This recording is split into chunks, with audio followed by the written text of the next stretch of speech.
Hello students, back with a new video of history.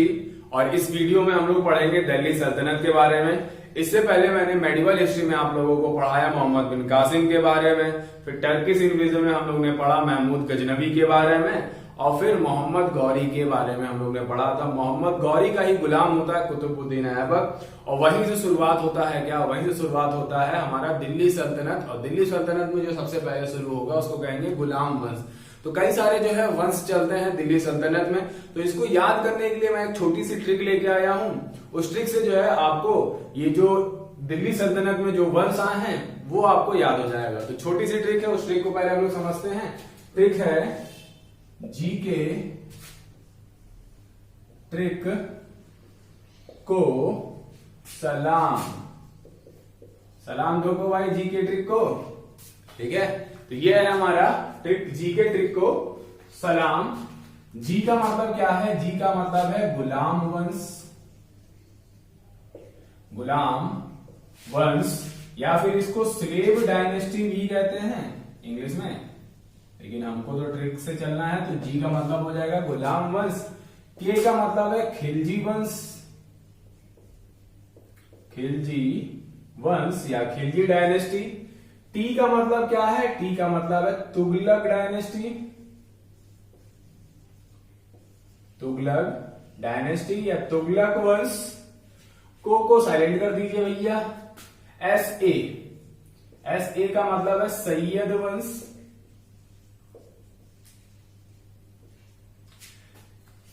L का मतलब क्या है? लोधी वंश, लोधी वंश।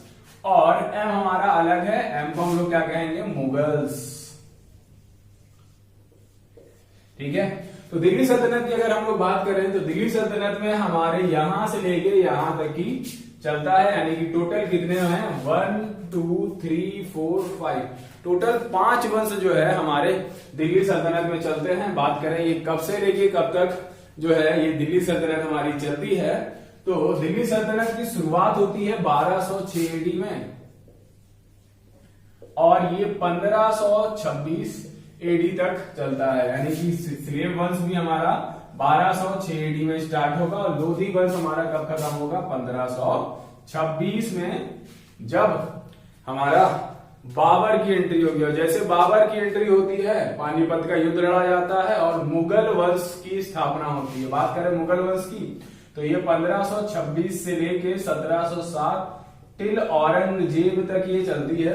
तो एक एक करके जो है हम लोग सबको डिटेल में पढ़ेंगे, ठीक है। इसमें कई लोग आते हैं, कई सारे रूलर्स आते हैं, इसमें कई सारे रूलर्स आते हैं। इसमें अलाउद्दीन खिलजी का नाम सुना ही होगा आप लोगों ने, इधर मोहम्मद बिन तुगलक का नाम सुना होगा। तो ये सारे जो है रूलर्स आते हैं, सब हम लोग पढ़ेंगे एक एक करके डिटेल में।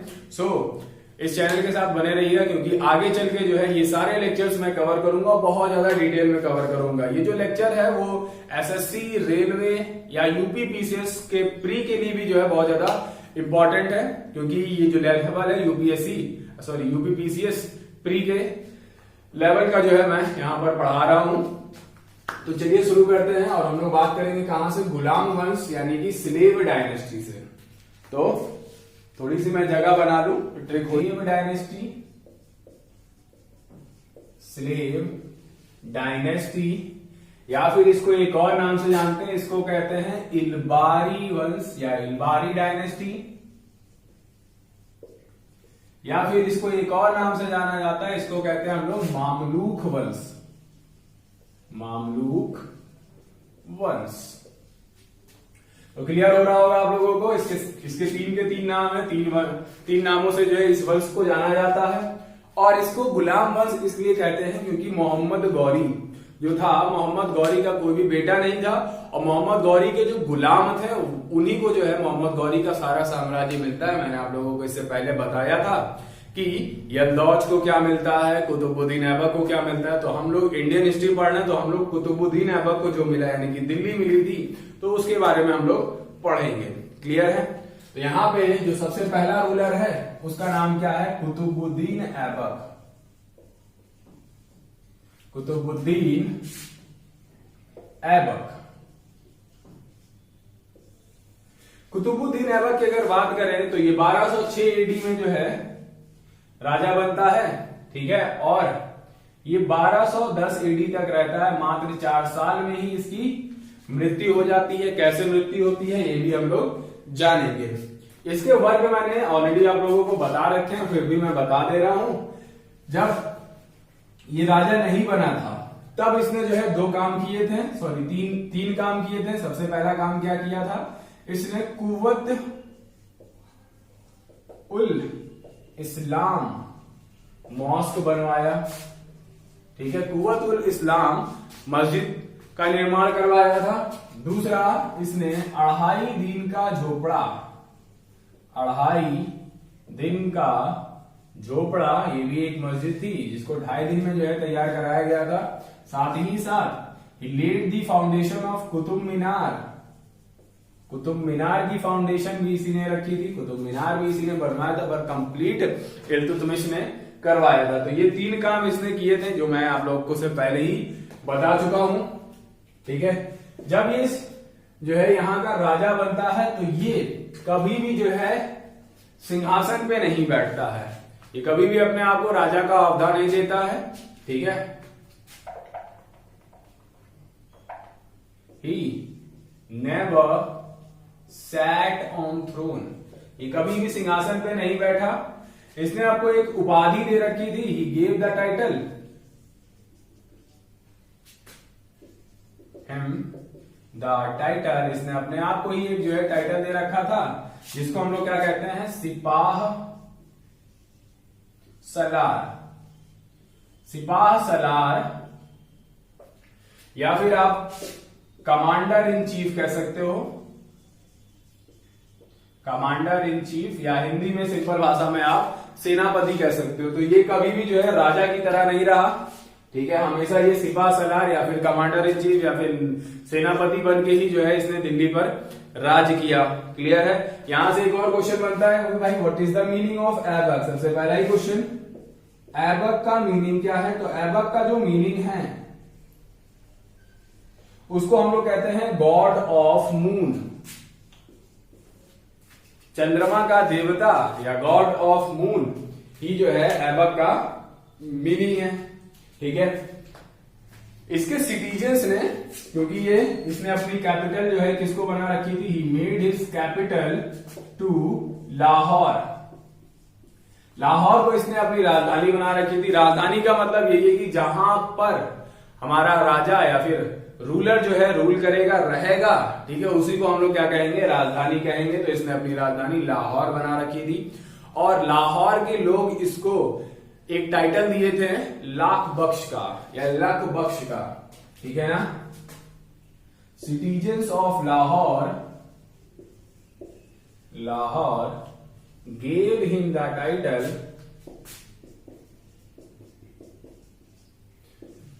लख बख्श,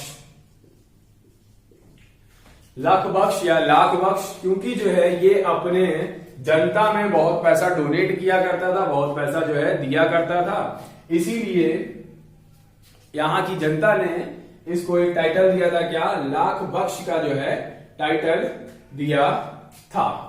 इतनी चीज क्लियर हो गया होगा।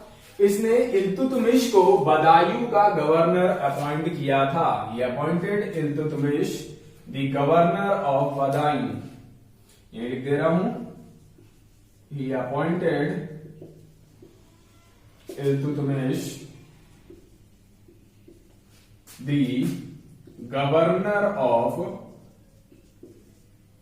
बदायूं। याद रखिएगा, इल्तुतमिश इसके बाद जो है रूलर बनेगा।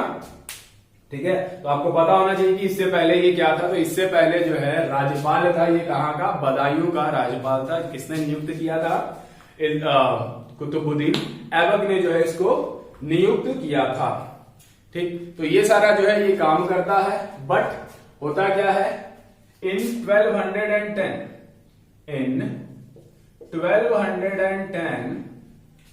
he died while playing Chaugan. Chaugan जिसको हम लोग पोलो भी कहते हैं, तो पोलो खेलते हुए जो है इसकी मृत्यु हो गई थी, मर गया था। कैसे मरा था? पोलो हम सब जानते हैं कि पोलो पर सवार घोड़े पर सवार होकर हॉकी स्टिक या फिर किसी भी स्टिक से जो है एक बॉल रहती है उसको मारा जाता है, ठीक है। तो ये घोड़े से गिर गया था और घोड़े से गिर जाने से इसकी मृत्यु हो गई थी और 1210 में जो है इसकी मृत्यु हो जाती है। क्लियर है इतनी बात? तो चलते हैं आगे। आपसे पूछा जाएगा कि इसकी टॉम कहां है, तो टॉम ऑफ कुतुबुद्दीन, यहां लिख दे रहा हूं मैं टॉम कहां है इसका, तो टॉम है इसका लाहौर में, ठीक है। टॉम इसका लाहौर में, या मकबरा आपसे पूछेगा तो मकबरा जो है इसका लाहौर में, क्योंकि इसको लाहौर की जनता से बहुत मोहब्बत, बहुत प्यार था। इसके बाद इसी का बेटा आराम शाह जो है सिंहासन पर बैठता है। तो जैसा नाम है वैसे इसका काम था, आराम शाह यानी कि आराम करने वाला। तो इसको मात्र 1 साल या कुछ महीनों में ही जो है इल्तुतमिश विद्रोह करता है और इल्तुतमिश इसको मार देता है, आराम शाह को। तो ये भी मैं लिख दे रहा हूं, बट पहले मिटा दूं। तो आगे बढ़ते हैं। इन 1210 में आराम शाह सैट ऑन थ्रोन, आराम शाह जो है सिंहासन पर बैठता है, ठीक है। आराम शाह कुतुबुद्दीन ऐबक का ही बेटा हुआ करता था और जैसा इसका नाम वैसे इसका काम, यानी कि ये ज्यादा काबिल नहीं था, ठीक है। इसीलिए विद्रोह करता है कौन? विद्रोह करता है इल्तुतमिश।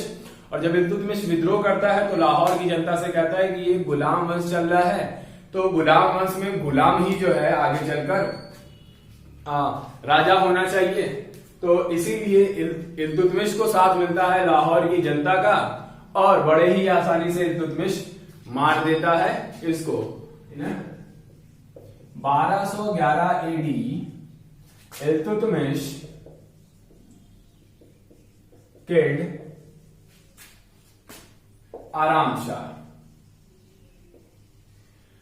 शाह को मार देता है और अब सिंहासन पे बैठेगा कौन? अब सिंहासन पे बैठेगा इल्तुतमिश। बहुत ही इंपॉर्टेंट रूलर है एग्जाम पॉइंट ऑफ व्यू से साथ ही साथ हिस्ट्री पॉइंट ऑफ व्यू से भी जो है बहुत ज्यादा इंपॉर्टेंट है। तो हेडिंग डाल लेते हैं, क्या हेडिंग डाल लेते हैं? इल्तुतमिश।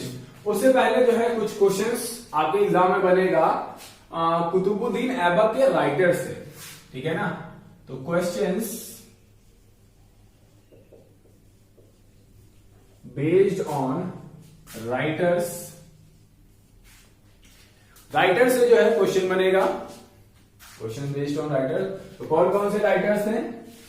तो सबसे पहला जो एक इंपॉर्टेंट राइटर रहा है जिसका नाम है हसन निजामी। क्या नाम है? हसन निजामी।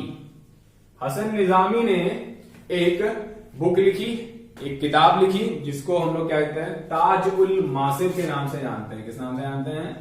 ताज उल मासिर के नाम से जो है इस बुक को जानते हैं। दूसरा जो राइटर है उसका नाम क्या है? उसका नाम है फखरुद्दीन। फखरुद्दीन के नाम से जो है इसको जाना जाता है। और फखरुद्दीन ने भी जो है एक किताब लिखी थी जिसको हम लोग क्या कहते हैं? तारीखे मुबारक शाही। तारीखे मुबारक शाही ये किताब जो है लिखी थी इसने। एक और किताब जो है इसी नाम से है, बट थोड़ा सा जो है स्पेलिंग चेंज है और अलग समय में लिखी गई है, तो उसको हम लोग आगे चल के डिस्कस करेंगे। बट फखरुद्दीन ने तारीखे मुबारक शाही लिखी है और हसन निजामी ने लिखी है क्या? ताज उल मासिर। अब हम लोग पढ़ेंगे इल्तुतमिश के बारे में, ठीक है। हम लोग पढ़ेंगे इसके बारे में, इल्तुतमिश के बारे में, बट थोड़ी सी जगह हम खाली कर लेते हैं और इल्तुतमिश शुरू करते हैं। पूरा नाम है उसको कहते हैं शमसुद्दीन इल्तुतमिश। शमसुद्दीन इल्तुतमिश बहुत सारे काम करता है, इसमें एक इंपॉर्टेंट रूलर भी है। ये सिंहासन पर बैठता है 1211 एडी में और कब तक जो है ये सिंहासन पर बैठा रहता है? 1236 एडी तक जो है ये रूल करता है, यानी कि 1211 से लेके 1236 36 एडी तक ये रूल करता है। क्लियर है इतनी बात? चलिए और इसके बारे में जानते हैं। शमसुद्दीन इल्तुतमिश को ही जो है कहा जाता है लीगल सुल्तान। ठीक है, लीगल सुल्तान कहा जाता है, या फिर हम लोग कह सकते हैं रियल फाउंडर ऑफ दिल्ली सल्तनत। दिल्ली सल्तनत का रियल फाउंडर कहा जाता है या फिर लीगल सुल्तान कहा जाता है। क्यों कहा जाता है ये भी हम लोग जानेंगे। ठीक है, कुतुबुद्दीन ऐबक ने कभी जो है सुल्तान का टाइटल ही नहीं लिया। ठीक है, इसीलिए जो है इसको लीगल सुल्तान। साथ ही साथ आपसे पूछा जाएगा कि फर्स्ट सुल्तान किसको कहा जाता है, तो फर्स्ट सुल्तान भी इल्तुतमिश ही कहलाता है।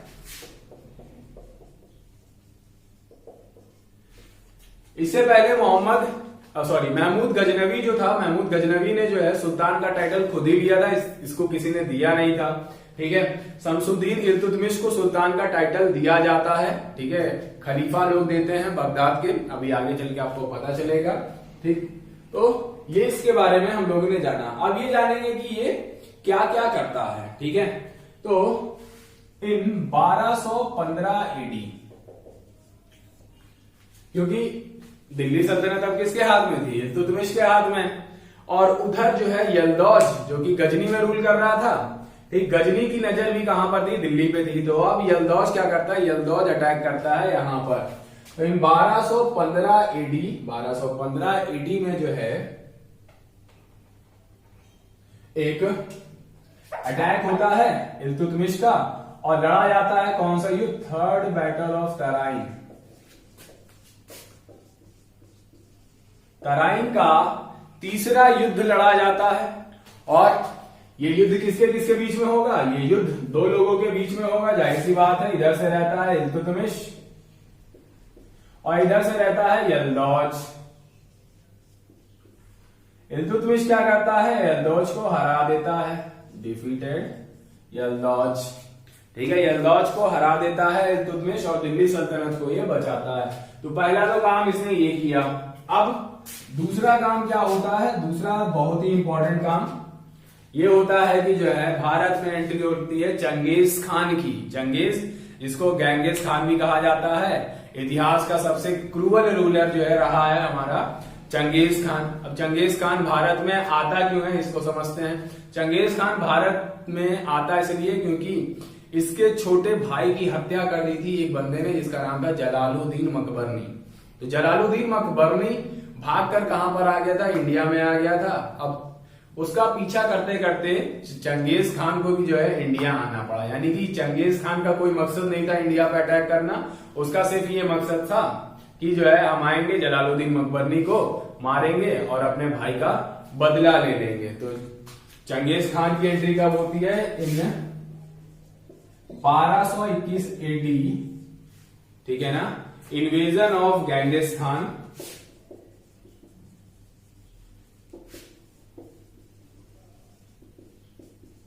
गेंगिस खान या फिर चंगेज खान।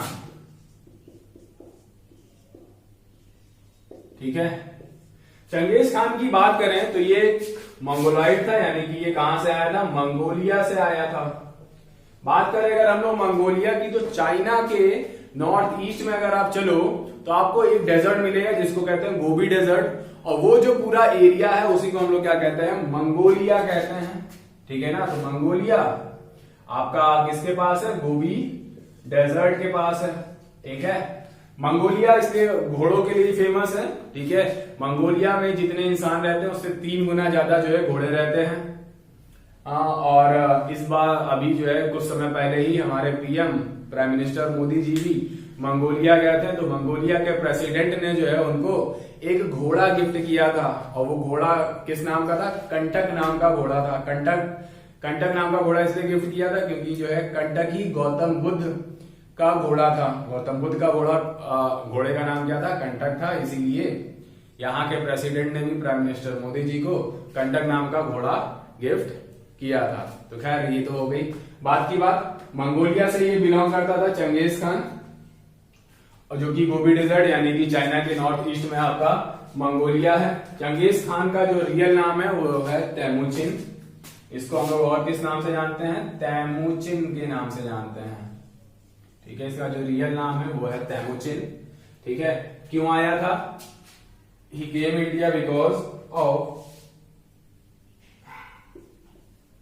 ये इसलिए आया था, ही वॉज चेजिंग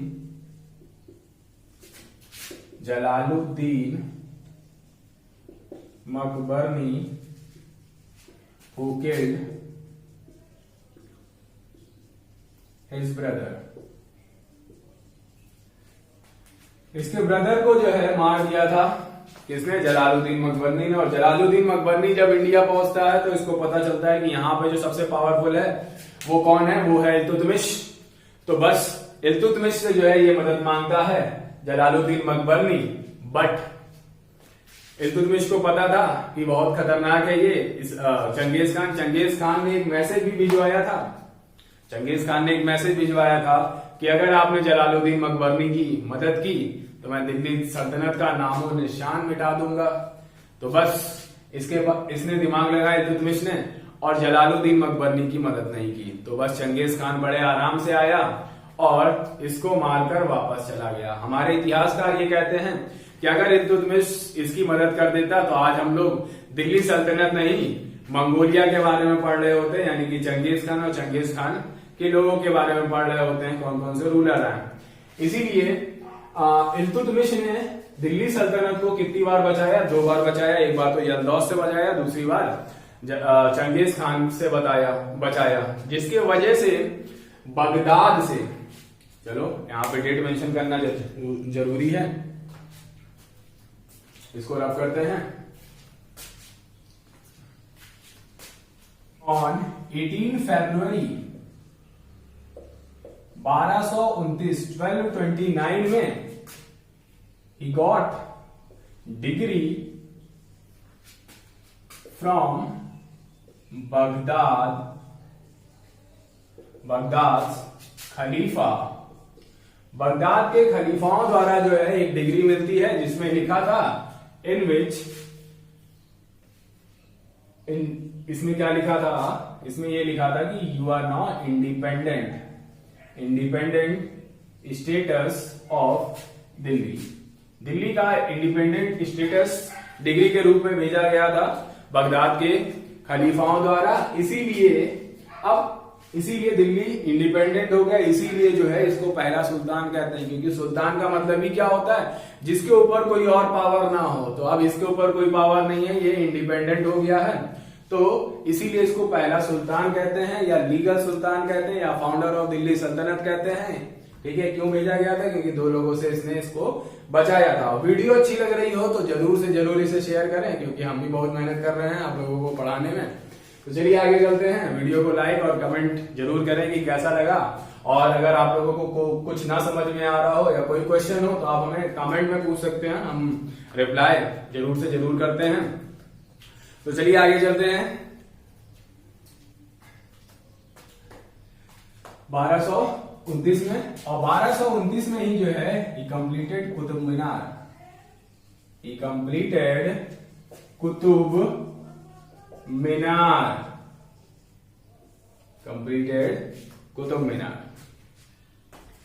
क्लियर हो गया आप लोगों को? आपसे पूछा जाएगा who is called the father of tomb building. तो who is called the father of tomb building. तो फादर ऑफ टॉम्ब बिल्डिंग भी इल्तुतमिश को ही कहा जाता है। Father of tomb building Iltutmish को ही कहा जाता है। तो इसी ने जो है कुतुब मीनार बनवाया, और साथ ही साथ इसको फादर ऑफ टॉम्ब बिल्डिंग भी कहा जाता है। इसने एक काम और किया था, ये क्या और भी बहुत सारे काम किए। इसने जो है चांदी के सिक्के चलवाए, सिल्वर कॉइन चलाया, जिसको हम लोग क्या कहते थे? टका नाम का चांदी का सिक्का चलवाया, एंड कॉपर कॉइन्स चलवाए इसने। कॉपर कॉइन्स, जिसको हम लोग किस नाम से जानते थे? जीतल के नाम से जानते हैं।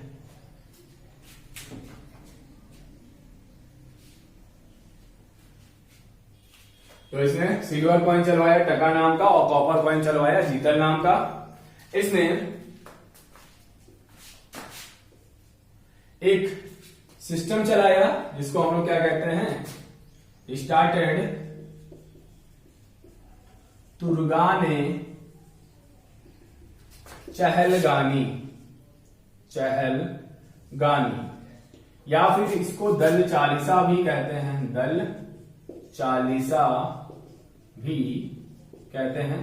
तो दल चालीसा क्या था? Dal Chalisa group of 40 strong mens, ठीक है, 40